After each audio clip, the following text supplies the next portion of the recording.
यश दयाल पर मानसिक और शारीरिक शोषण का आरोप लगाया। पीड़िता ने इसकी शिकायत IGRS पोर्टल पर की है। फिलहाल पुलिस मामले की जांच कर रही है।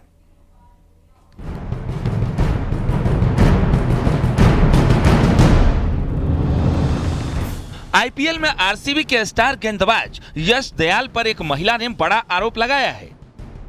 मानसिक और शारीरिक शोषण का आरोप लगाते हुए महिला ने IGRS पोर्टल पर इसकी शिकायत की और पूरे मामले में उच्च कमेटी से जांच की मांग कर रही है। क्रिकेटर यश दयाल पर महिला ने जो गंभीर आरोप लगाए हैं उसके मुताबिक पिछले 5 साल से वो रिलेशनशिप में थी। शादी का झांसा देकर यौन शोषण किया, शारीरिक और मानसिक रूप से प्रताड़ित किया, परिवार से बहू की तरह मिलवाया, धोखा देने पर विरोध किया तो मारपीट की गई। कई लड़कियों के साथ रिश्ते की बात भी महिला ने कही। चैट, स्क्रीनशॉट, फोटो सभी सबूत होने की बात महिला कह रही है। महिला का आरोप है कि उसने महिला हेल्पलाइन पर कॉल कर मदद मांगी, लेकिन पुलिस स्टेशन में प्रक्रिया आगे नहीं बढ़ी, जिसके बाद उसने IGRS पोर्टल पर शिकायत दर्ज की। IGRS पर शिकायत के बाद जांच के लिए मामला इंदिरापुरम पुलिस को भेज दिया गया है। ACP इंदिरापुरम का कहना है कि इस मामले की जांच की जा रही है। पहले दोनों पक्षों के बयान दर्ज किए जाएंगे। पुलिस सूत्रों के अनुसार इस बाबत लड़की के बयान दर्ज कर लिए गए हैं। वहीं दूसरी ओर यश दयाल को भी 24 घंटे का समय दिया गया है। इस 24 घंटे के अंदर यश दयाल को भी अपने बयान दर्ज कराने होंगे, अन्यथा उनके खिलाफ FIR दर्ज करने की बात पुलिस द्वारा कही जा रही है। फिलहाल न तो यश दयाल और न ही रॉयल चैलेंजर्स बेंगलुरु ने इन आरोपों पर कोई आधिकारिक प्रतिक्रिया दी है। यश दयाल 2024 से RCB टीम का हिस्सा रहे हैं और 2025 में टीम को उसका पहला IPL खिताब जिताने में अहम भूमिका निभाई थी। पीड़िता ने कहा है कि वो आर्थिक और सामाजिक रूप से बेहद असहाय स्थिति में है और न्याय की गुहार सीधे मुख्यमंत्री कार्यालय से कर रही है। महिला का दावा है कि उसके पास सभी चैट्स, स्क्रीनशॉट्स और वीडियो कॉल्स के सबूत मौजूद हैं, जो यश दयाल के खिलाफ उसके आरोपों को साबित कर सकते हैं। अब देखना ये होगा कि लड़की द्वारा लगाए गए आरोपों में कितनी सच्चाई है। ये तमाम ऐसे सवालात हैं जिनका खुलासा पुलिस जांच के बाद ही हो पाएगा। कैमरा पर्सन सतीश के साथ अमित राणा, न्यूज़ 18 उत्तर प्रदेश। ससुराल वालों की प्रताड़ना से तंग आकर लखनऊ में विष्णु नाम के शख्स ने खुदकुशी कर ली है। 3 पन्नों की सुसाइड नोट में विष्णु ने अपने ससुराल वालों पर परेशान करने का आरोप लगाया, लेकिन अपनी मासूम बेटी के लिए जो उसने लिखा वो झकझोर देने वाला है। ससुराल वाले उसे बेटी से मिलने नहीं देते थे और यही उसे मौत के फंदे तक ले गया। देखिए रिपोर्ट।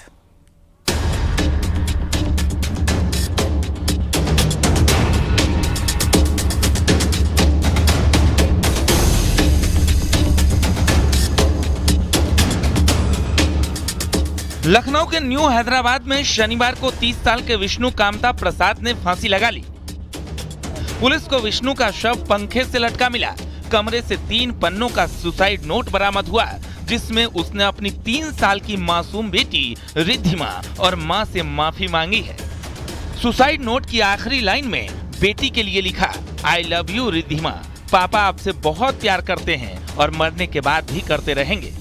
उसने सुसाइड नोट में ससुराल वालों के प्रताड़ना से तंग आकर खुदकुशी की बात लिखी। उसने लिखा, मैं अपनी बेटी से दूर नहीं रह सकता, इसलिए मर रहा हूँ। बस वो बिटिया के लिए रोता था और कोई बात ऐसी नहीं थी। परेशान रहता था, बिटिया हमको दिला दो, बस हमारी बिटिया हमको दिला दो, बस इतनी ही बात कहता था, रोता था बस। दरअसल सिंचाई विभाग में काम कर रहे संविदा कर्मी विष्णु की पत्नी शालिनी की 8 अप्रैल को मौत हो गई थी। शालिनी के मायके वालों ने विष्णु पर दहेज हत्या का केस दर्ज करा दिया था। मुकदमा दर्ज होने के बाद ससुराल वाले ब्लैकमेल कर जमीन मांग रहे थे। सुसाइड नोट में विष्णु ने लिखा है कि उसकी पत्नी की मौत बीमारी से हुई थी। शालिनी की मौत के बाद ससुराल वाले उनकी बेटी रिद्धिमा को जबरन अपने जानकीपुरम स्थित घर लेकर चले गए थे। जो इतना बड़ा खतरा लिखा था कि उसके ससुराल वाले उसको टांचर करते थे कि ये दो ये करो वो करो। आए दिन ससुराल वाले अभी भी फ़ोन करे, 2 टके फ़ोन आया, समझे। ससुराल उससे कहते थे ये दे दो बिटिया का 5,000 रुपया महीना दो, 10,000 नाम लिखाई दो, यही रातें नहीं करते थे। नौकरी भी छोड़ दी थी उनने साहब। सुसाइड नोट में आगे लिखा है कि वो पत्नी से बहुत प्यार करते हैं, छोटा सा परिवार था। बेटी के पैदा होने के बाद सब कुछ सही चल रहा था। विष्णु के घर वालों का आरोप है कि ससुराल वाले शालिनी की मौत के बाद केस कर जमीन मांग रहे थे। इसके अलावा विष्णु को बिटिया से नहीं मिलने देते थे और उसका खर्च मांगते थे। तहरीर के आधार पर पुलिस ने आत्महत्या के लिए उकसाने की रिपोर्ट दर्ज कर ली है। सर इतना परेशान, हमारा लड़का चला गया, एक ही बेटा था, 4 बेटियों में इतना टार्चर कर लिया था। अभी भी 2 चक्कर फोन आया। विष्णु के परिजनों के मुताबिक पत्नी की मौत के बाद से ससुराल वाले विष्णु को बहुत ज्यादा परेशान कर रहे थे। विष्णु ने अपनी मौत का जिम्मेदार ससुराल पक्ष के भारत सोनी, ममता सोनी, सतीश सोनी और आकाश सोनी को ठहराया है। आरोप है कि चारों ने उन्हें मानसिक और शारीरिक रूप से प्रताड़ित किया, जिसकी वजह से ये कदम उठाना पड़ा। Bureau report, news 18।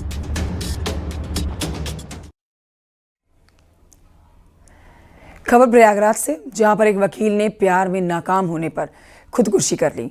जिला कोर्ट के वकील अजय साहू त्रिवेणीपुरम स्थित किराए के मकान में रहता था और वहीं उसने फांसी लगाकर आत्महत्या की है। पुलिस को घटनास्थल पर 2 सुसाइड नोट बरामद हुए हैं। 2 पन्नों के सुसाइड नोट बरामद हुए हैं, जिसमें अजय साहू ने लिखा है कि जब प्यार ही अधूरा रह गया तो जीवन जीने का क्या मतलब है।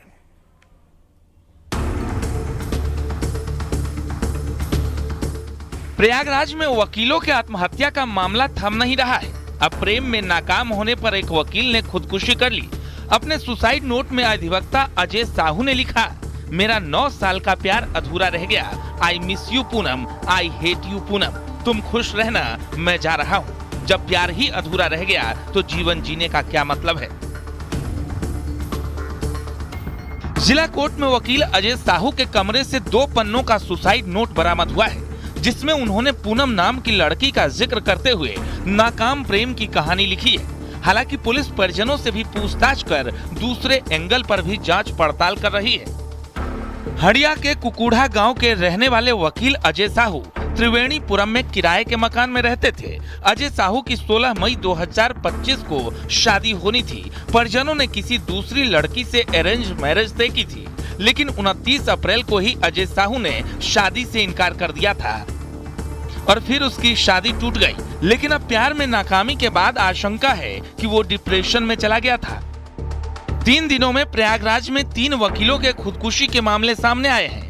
बुधवार को खुलदाबाद में वकील विशाल यादव ने सुसाइड कर लिया था, तो वहीं गुरुवार को शिवकुटी के वकील ऋषभ केसरवानी ने मौत को गले लगाया था। और अब प्यार में नाकाम वकील अजय साहू फिलहाल पुलिस मामले की जांच कर रही है।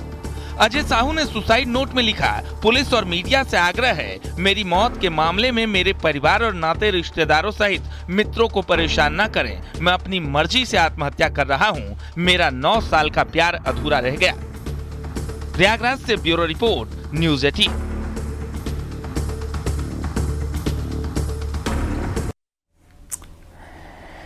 खबर अमरोहा से, जहां पर दिल दहलाने वाली एक घटना सामने आई, जहां पर एक पिता ने अपनी ही बेटे की सुपारी देकर उसकी हत्या करवा दी।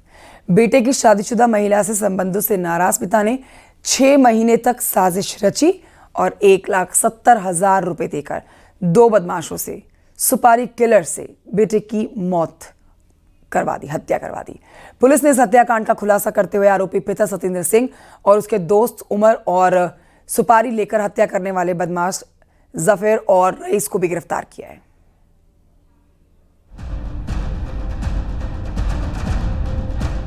अमरोहा में रिश्तों का कत्ल करने का मामला सामने आया है। एक कलयुगी बाप ने अपने ही बेटे की सुपारी देकर हत्या करा दी। रजबपुर इलाके की यह घटना है, जहां 23 जून को एक अज्ञात लड़के का शव जंगल में पड़ा मिला, जिसके शरीर पर कपड़े भी नहीं थे। लेकिन जब पुलिस मामले की तह तक पहुंची तो चौंकाने वाला खुलासा हुआ। मृतक के पिता सतेंद्र ने ही इसकी हत्या करने की साजिश रची थी।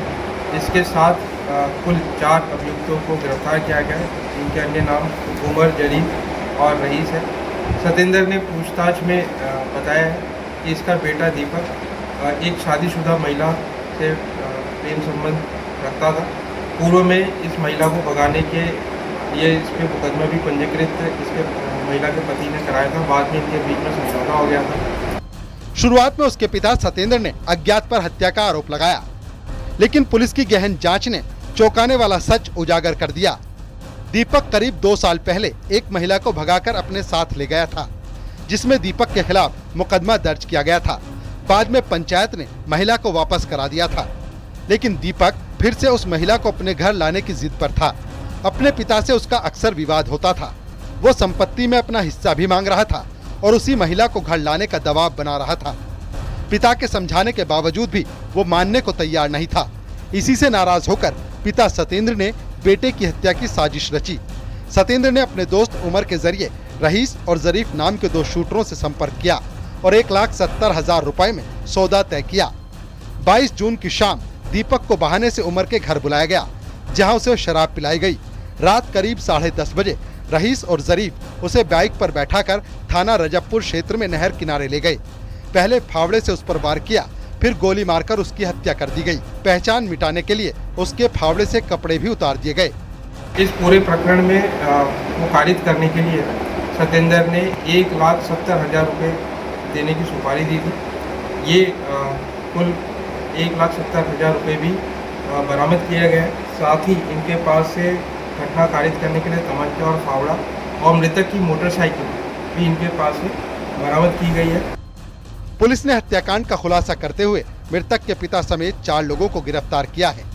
आरोपियों के कब्जे से हत्या में इस्तेमाल हुआ अवैध तमंचा, फावड़ा, मृतक की मोटरसाइकिल और सुपारी के 1,70,000 रुपए बरामद किए गए हैं। शिवोम शर्मा, न्यूज़ 18, अमरोहा।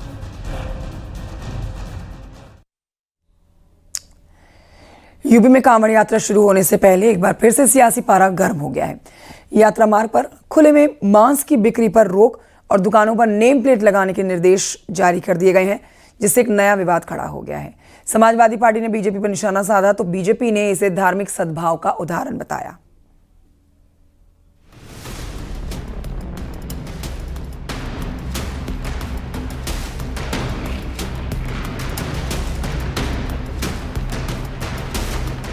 यूपी में कांवड़ यात्रा के लिए सख्त दिशा निर्देश जारी है। यात्रा मार्ग पर खुले में मांस की बिक्री पूरी तरह प्रतिबंधित है। साथ ही दुकानदारों को अपनी दुकानों पर नाम और पहचान साफ तौर पर लिखने की बात कही जा रही है। यह निर्देश 27 जून से शुरू होने वाली कांवड़ यात्रा के लिए लागू किए गए हैं।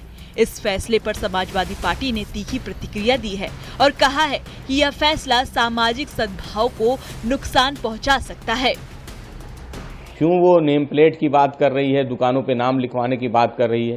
क्यों वो सुप्रीम कोर्ट के आदेश की बात नहीं कर रही? क्यों वो सुप्रीम कोर्ट के आदेश को नहीं मान रही?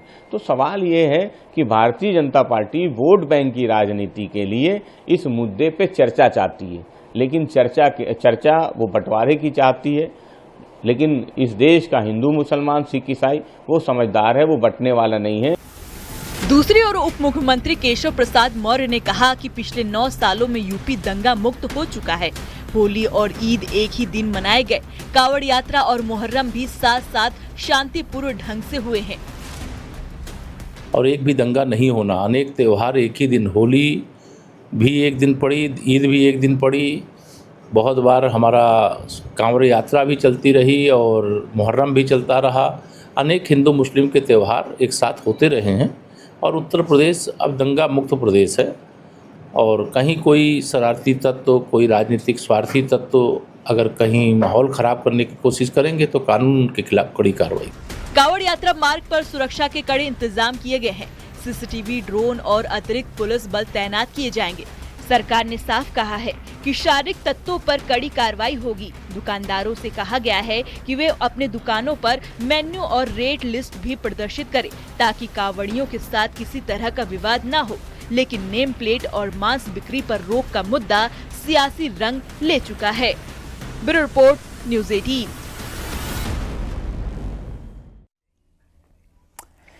तो यूपी की सियासत में एक बार फिर से जुबानी जंग छिड़ गई है। समाजवादी पार्टी के प्रमुख अखिलेश यादव और एसबी-एसपी अध्यक्ष ओम प्रकाश राजभर के बीच में तीखी बयानबाजी हुई है। अखिलेश यादव ओम प्रकाश राजभर को ओपी रात भर कहकर तंज कस रहे हैं, तो ओपी राजभर ने पलटवार किया और सपा को दिन में सपने देखने वाला पार्टी करार दिया। रिपोर्ट देखिए।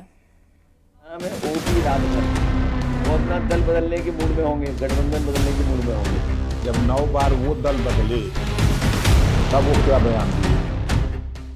एसपी अध्यक्ष अखिलेश यादव और सुभाषपा अध्यक्ष ओपी राजभर के बीच जुबानी जंग ने सियासी माहौल गरमा दिया है। सपा प्रमुख अखिलेश यादव ने चुटीले अंदाज में कहा, इनका नाम ओपी राजभर नहीं, ओपी रातभर है। जब भी ये गठबंधन बदलने के मूड में होते हैं तो हमारे खिलाफ बोलना शुरू कर देते हैं। उनका नाम है ओपी रातभर। वो अपना दल बदलने के मूड में होंगे, गठबंधन बदलने के मूड में होंगे। जब गठबंधन उन्हें बदलना होता है तो वो खिलाफ बोलते हैं किसी के। अखिलेश के इस तंज का जवाब देने में ओम प्रकाश राजभर ने भी कोई कसर नहीं छोड़ी। राजभर ने कहा, न 9 मन गेहूं होई, न राधा गोने जहीन। समाजवादी पार्टी दिन में सरकार बनाने के सपने देख रही है।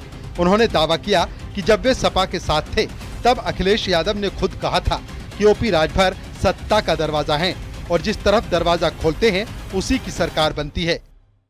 समाजवादी पार्टी जो सपना देख रही है, ख्वाब देख रही है सरकार बनाने का, तो अखिलेश यादव जी ने ही कहा था जब मैं उनके साथ था कि ओम प्रकाश राजभर सत्ता के दरवाजे पर खड़े हैं। ये दरवाजा जब जिधर खोलते हैं उधर सत्ता जाती है। वो अखिलेश यादव जी कहे हैं।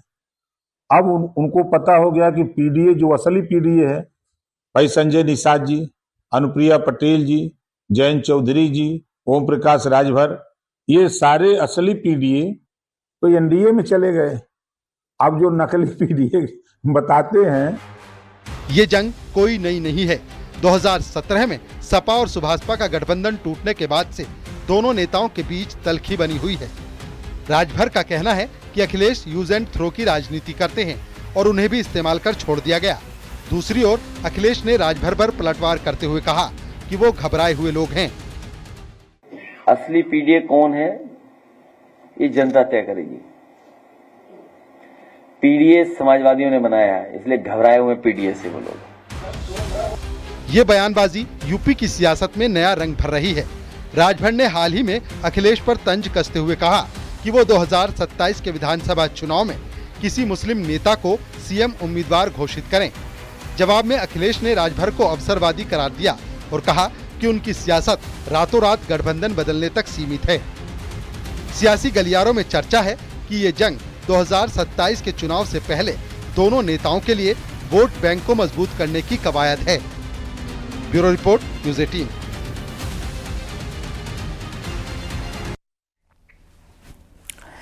खबर देहरादून से, जहां पर उत्तराखंड बीजेपी प्रदेश अध्यक्ष के चुनाव को लेकर बड़ी खबर आ रही है। बीजेपी प्रदेश अध्यक्ष के मौजूदा प्रदेश अध्यक्ष महेंद्र भट्ट ने नामांकन किया है। इस दौरान सीएम पुष्कर सिंह धामी भी मौजूद हैं। अब तक अकेले महेंद्र भट्ट ने नामांकन किया है। उनका दूसरी बार उत्तराखंड बीजेपी का प्रदेश अध्यक्ष बनना तय है।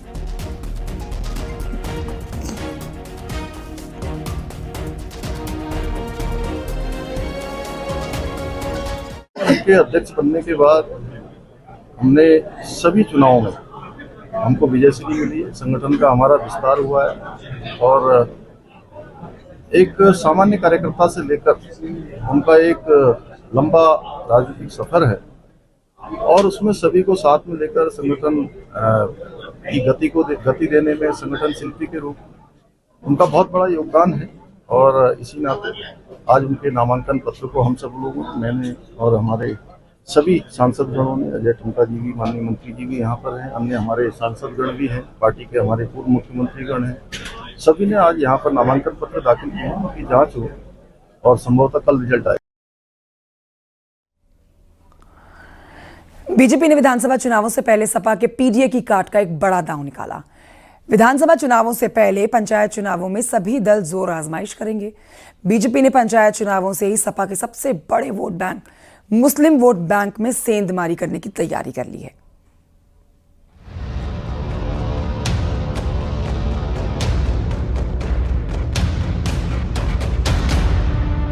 सत्ताईस के विधानसभा चुनाव से पहले पंचायत चुनाव की तैयारियां जोरों पर हैं। मुस्लिम वोट बैंक में सेंध लगाने के लिए बीजेपी का अल्पसंख्यक मोर्चा 2000 प्रधान और 120 जिला पंचायत सीटों पर मुस्लिम प्रत्याशियों को समर्थन देने की तैयारी में है। लखनऊ में अल्पसंख्यकों का पैगाम, मोदी के साथ मुसलमान कार्यक्रम इसका पहला कदम है। आप अच्छी तरह जानते हैं मैं समाजवादी पार्टी के मैं कहना चाहता हूं, खासकर उत्तर प्रदेश की चर्चा यहां पर हो रही है, अगर आप लोग ठान लो कि समाजवादी पार्टी को वोट नहीं देना है तो समाजवादी पार्टी एक पार्षद, एक सभासद भी जिताने की हैसियत नहीं रखती है।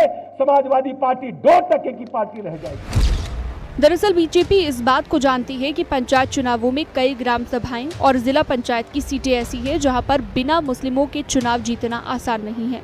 बीजेपी का अल्पसंख्यक मोर्चा सक्रिय है। गांव और जिला पंचायतों से बाकायदा सूची तैयार की जा रही है। पंचायत चुनाव आने हैं, जिला पंचायत के चुनाव भी होने हैं, और जहां मुस्लिम आबादी 90% से ज़्यादा है उन गाँव के अंदर हमारा ग्राम प्रधान जो भाजपा के समर्थन का हो, भाजपा कार्यकर्ता हो, वो भाजपा की नीतियों का समर्थन करता हो, हमारे साथ चल सके, क्योंकि हर गांव के अंदर पक्ष और विपक्ष होता है। और यहाँ वक्त एक छोटे से ब्रेक का है, कहीं में जाइए, जल्द लौट रहे हैं। आप देख रहे हैं news 18 Uttar Pradesh Uttarakhand. Acidity, heart, आप देख रहे हैं न्यूज़ 18 उत्तर प्रदेश उत्तराखंड।